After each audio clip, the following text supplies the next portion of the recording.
Lee College hosted the annual Manufacturing Day event on Friday, October 11th, helping to show the reality of modern manufacturing careers by opening its doors to students and community leaders. The college joined forces with the Dream It, Do It Southeast Texas Foundation and ENEOS to host 45 8th grade students from Liberty and Dayton ISD.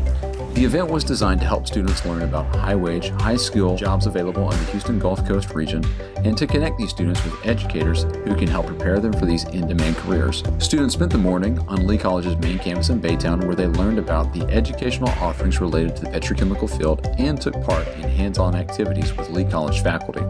Later, students were transported to LaPorte, Texas, where they toured the ENEOS, Olefins, and Polymers Battleground Manufacturing Complex. Students also had the opportunity to speak with ENEOS employees and to learn why they selected their particular careers, as well as what they can expect at entry-level, mid-level, and advanced-level careers. The event provides various benefits for college and local industry, including recruitment and public awareness, while students are provided the opportunity to gain valuable insights into the industry, learn from industry leaders, and connect with the manufacturing sector. To learn more about this and other events offered by Lee College, please visit our website at www.lee.edu.